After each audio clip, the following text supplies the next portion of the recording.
Hi, I am B and welcome to my allotment. So today I'm just going to do you a little tour around the plot just to kind of see where I'm at now and discuss my plans moving forward. So a little bit background information just in case you haven't seen me before. I've only had my allotment since the beginning of the summer last year, so 2025, and I've already done a couple of videos explaining the state of the plot, what I've done, where I've got to. So if you want to go and have a look back at those, then please feel free. But yeah, I just wanted to kind of show you where I'm at now. I've just positioned myself in my tree just to kind of get out the sun a little bit. You can kind of see my plot behind me, but I'm just going to turn the camera around now and talk you through my plot. So this is my tree I was just hiding in. I'm fortunate to have a very mature cooking apple tree, which was abundant last season. Apparently the year before it didn't have any fruit, which supposedly that's quite normal for an apple tree to have a year where it just goes into like dormancy. But yeah, this is my lovely apple tree. My neighbour's plot behind me. Now he started probably like 3 months or so before I did. And then this is my compost area going into like next doors. So this plot, kind of pan around, was originally one whole plot. So if I walk over here, now my next door neighbour started at the same time as me. He's got the left hand side with the shed, so he kind of had a bit of a first choice. And then the lady behind, actually, she also started at the same time as us. So we're all really new next to each other, which is great. And a couple of people are further along, have just started on theirs. So I think they just had a bit of an organisation trying to get people off the plots if they weren't using them. So this area is mine.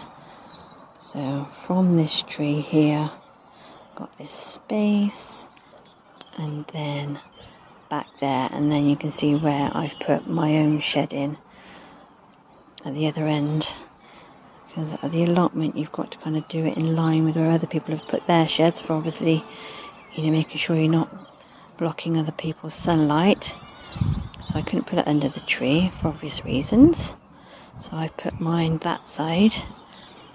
And I hadn't long put it in, and we had those storms, and unfortunately it did blow down, but there was no damage, so we've staked it in the ground a bit better now, so it's a bit more secure.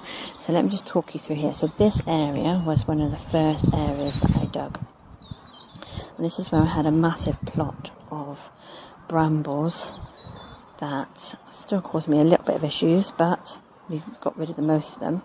Now where I have this plastic down and some chairs covering it, this is the first bit I grew some stuff on.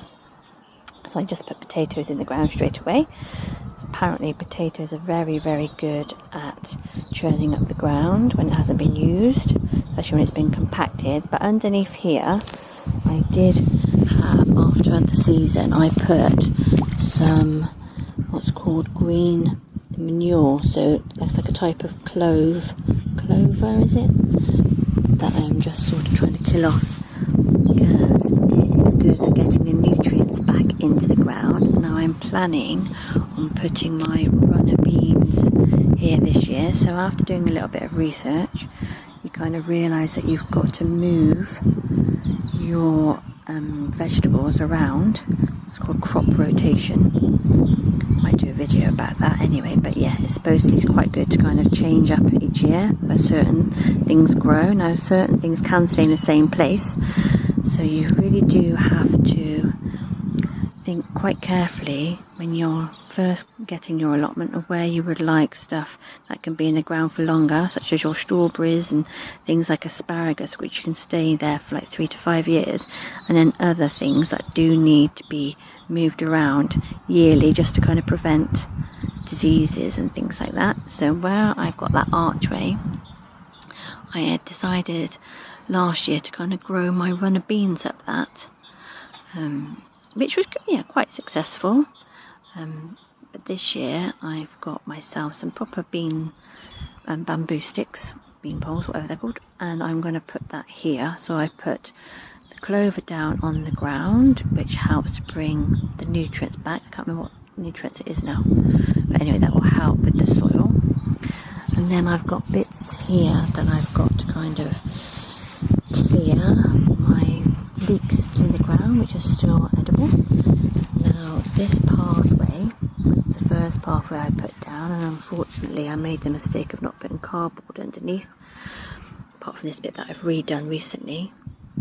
But yeah, you can kind of see the rest of it is now full of weeds, so I was silly not to put the cardboard down. And yep, my famous little brambles poking back out. I was always having to dig those out. That's going to be ongoing.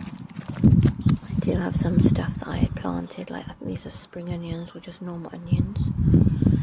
And then over here I put some cauliflowers in, which haven't been successful at all. I don't think the ground had enough nutrients in them, and I had covered them initially to make sure they weren't being eaten. But yeah, I think I'll have to have a re-go at that. So this was one of the first raised beds that I put in. I put loads of salad stuff in, I grew some peas in here, and I put some sprouts in, and I also tried some nasturtiums. I really was getting into the whole companion planting, which I might do a video about anyway, because I really would like to try and do it as organically as possible. And apparently companion planting is when you plant something next to something else. It helps to prevent certain pests and things like that. Because I don't necessarily have anything else to compare it to, I'm not sure whether it was successful or not, but I think it's a brilliant idea.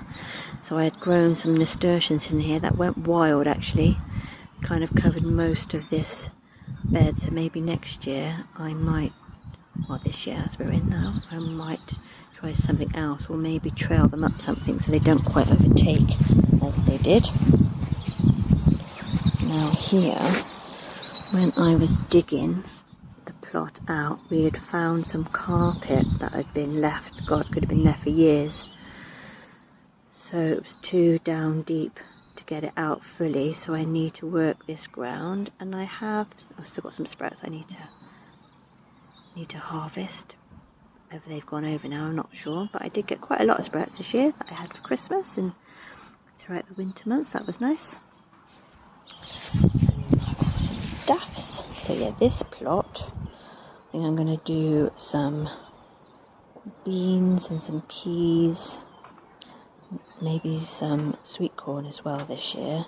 I did grow some tomatoes. They weren't particularly successful, but I think it's because they had too much shade from my tree. And I did this pathway, which as you can see really needs doing again. And this is where I had planted my eating apple tree, because it was lovely having all those apples last season, but there was far too many for me to use personally. I did give a lot away, but yeah, my children don't particularly like hot apple or anything that's kind of used with cooking apples, so, but they do like normal apples. I thought if I grow some just, you know, normal eating apples, how long it will take me to get any from here I don't know, but that's in anyway. And then this little area, I am going to put another little raised bed. And over here is where I've already planted some potatoes, and I'm going to put my second earlies in next to them. And then also do the pathway, but do it properly to begin with. Put cardboard down and then mulch. So this is all stuff that I've got to buy. I've got plenty of cardboard in the shed already. I just need to get the mulch. And I'll probably do a video of showing me fixing my mistakes.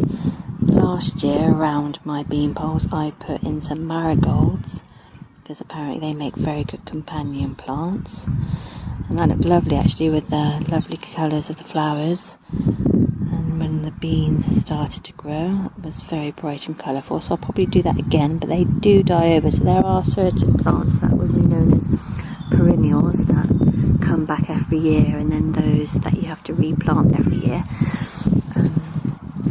That's always worth bearing in mind.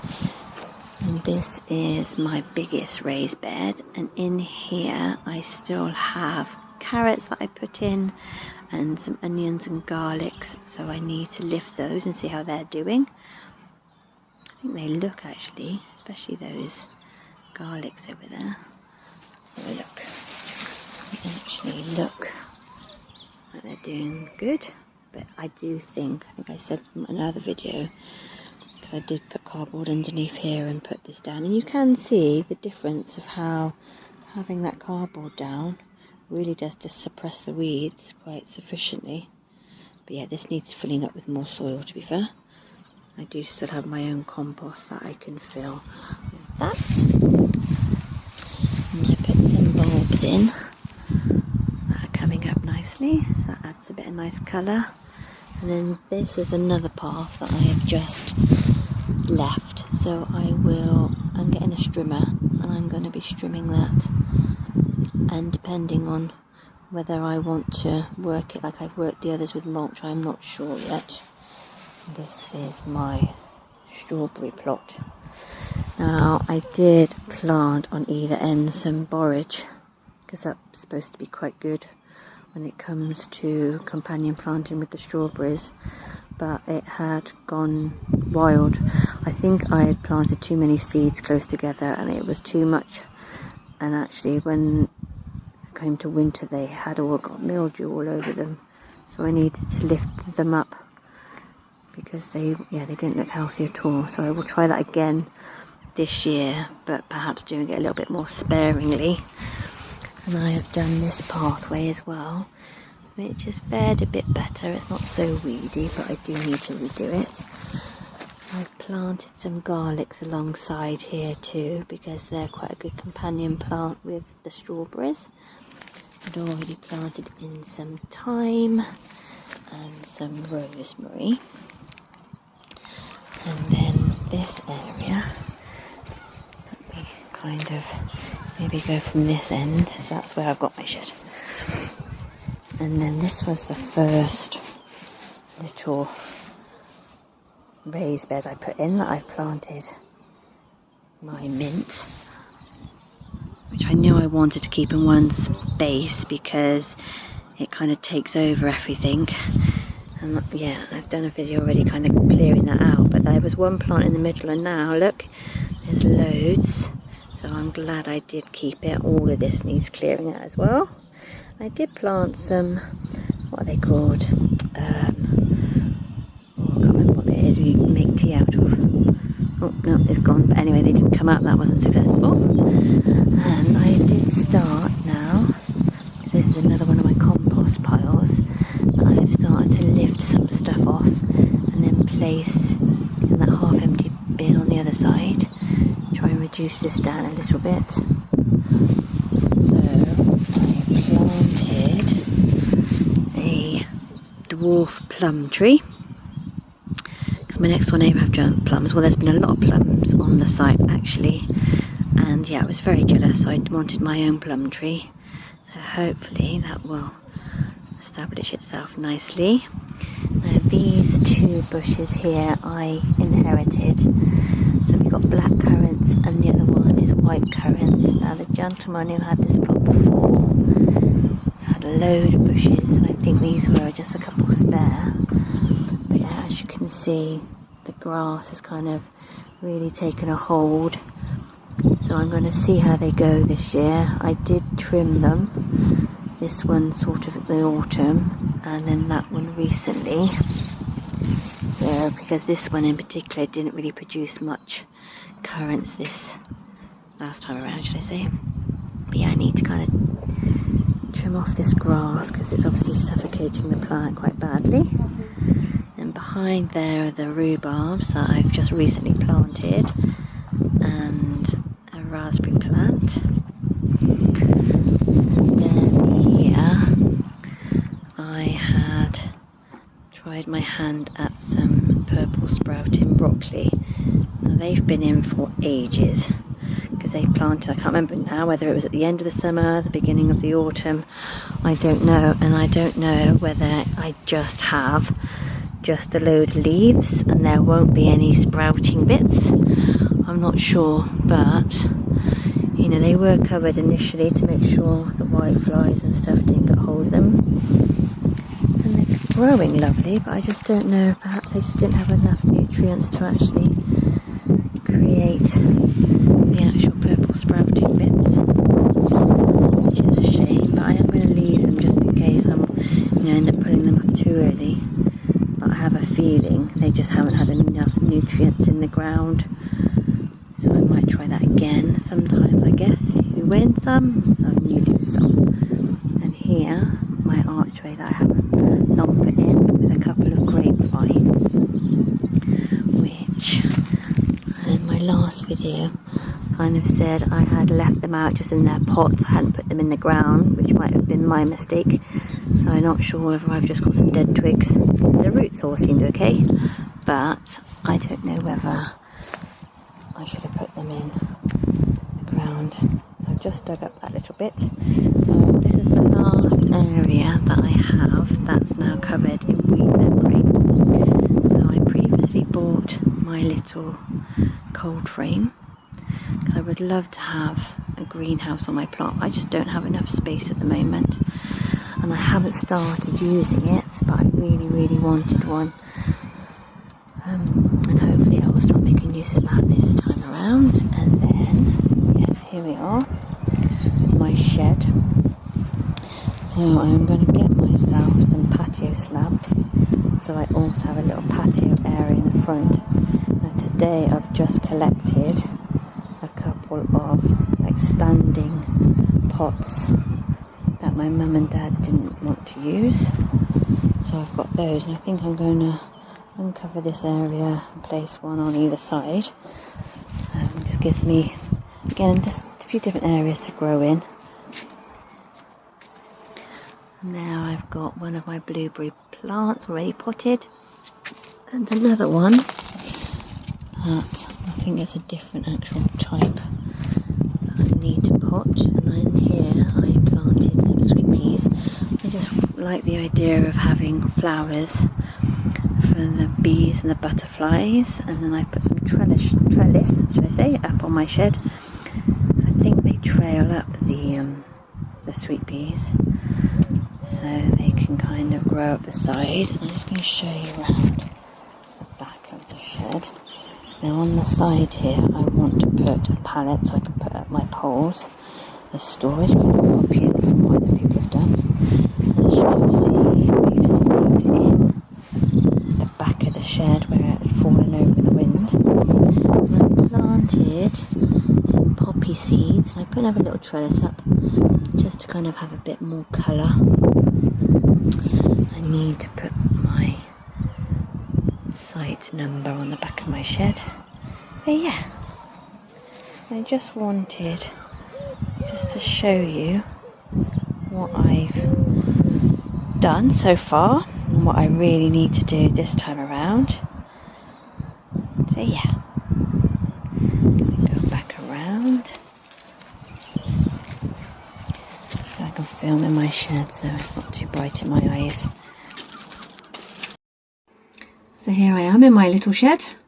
I'd love to have had a bigger shed, but I just got what I could afford, to be honest. I have got a base that would fit a larger shed if I get round to it, but yeah, what I've got in here at the moment is all I need. So yeah, until next time, bye.